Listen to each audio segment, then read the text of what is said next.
Mitos atau fakta? Mitos atau fakta? Selamat datang di mitos atau fakta. Silakan komen. Komen. Mitos atau fakta? Kali ini kita akan membawakan sebuah cerita, yang mana silahkan Anda semua tebak apakah itu hanya mitos atau fakta yang pernah terjadi. Tentu kita semua tahu bahwa mitos itu adalah cerita yang dipercaya sebagai hasil imajinasi dan kebenarannya tidak dapat dibuktikan. Sedangkan fakta adalah suatu peristiwa atau keadaan yang benar-benar terjadi dan dapat dibuktikan. Fakta dapat diperoleh melalui pengamatan terhadap suatu objek atau peristiwa. Sekarang masuk ke video. Dikatakan bahwa pada masa lalu hidup seseorang yang bernama Abdullah atau yang dikenal dengan sebutan Al-Habib Abdullah bin Mahfuz bin Muhammad Al-Haddad. Lalu kemudian selanjutnya dikatakan menurut kabar yang beredar, bahwa beliau seorang faqih yang dilahirkan di timur kota Dish, dekat daerah Hadramaut Yaman pada tahun 1342 Hijriah. Lalu kemudian selanjutnya dikatakan menurut kabar yang beredar, bahwa sejak kecil beliau diasuh oleh kakeknya Muhammad bin Ibrahim Al-Haddad atas inisiatif ayahnya. Hingga beliau mencapai umur 14 tahun.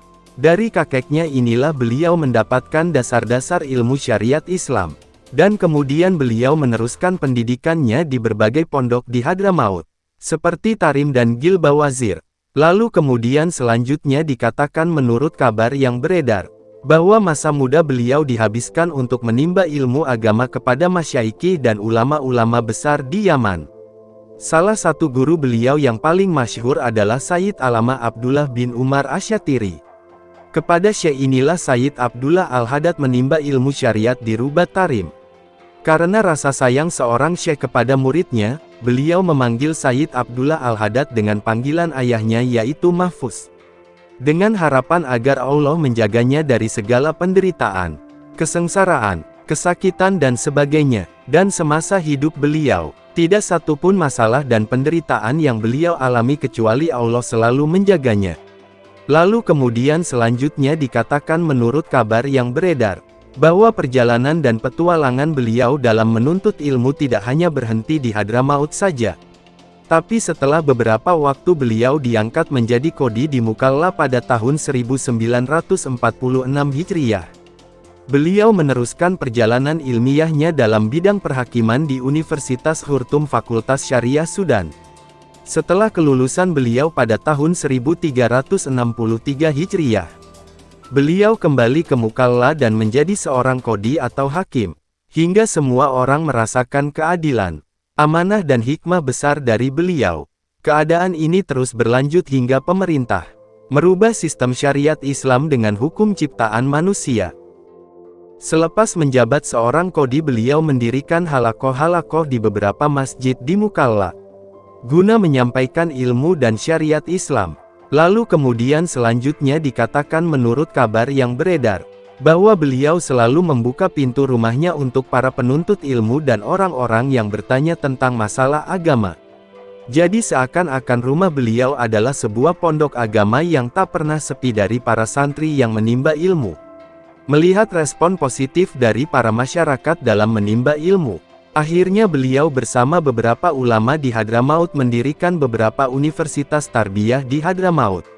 Dimulai dari Universitas Al-Ahqaf Banat dan Universitas Hadramaut, Universitas N, Universitas Khairiyah dan sebagainya. Beliau yang dianugerahi oleh Allah sifat-sifat yang luhur, mulai dari sifat ikhlas, sabar, tawadu, zuhud, keberanian dalam mengatakan kebenaran, rasa solidaritas beliau yang amat tinggi dan perhatian beliau terhadap maslahah muslimin.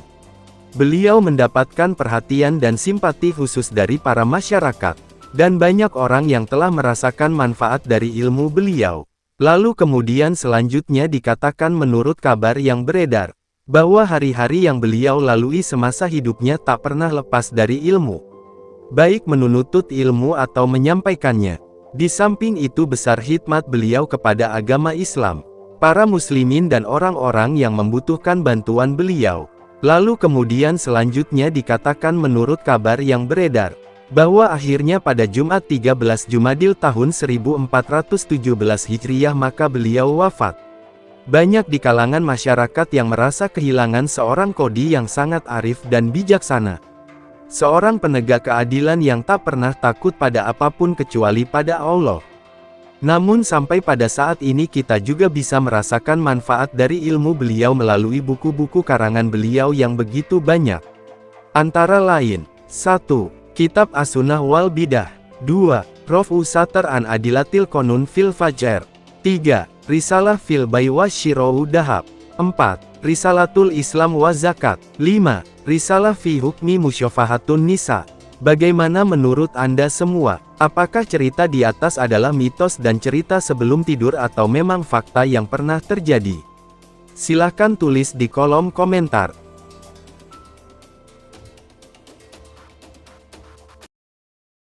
Bagaimana menurut Anda semua? Apakah itu mitos atau fakta? Jika mitos, silakan tulis di kolom komentar. Dan jika fakta, silakan tulis di kolom komentar. Karena kita tahu bahwasanya mitos itu adalah cerita yang dipercaya sebagai hasil imajinasi dan kebenarannya tidak dapat dibuktikan.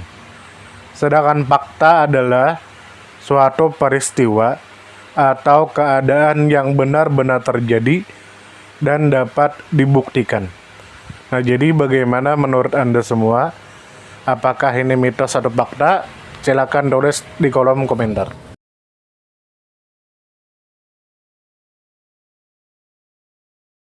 Tidur, tidur, tidur, tidur. Ayo kita tidur.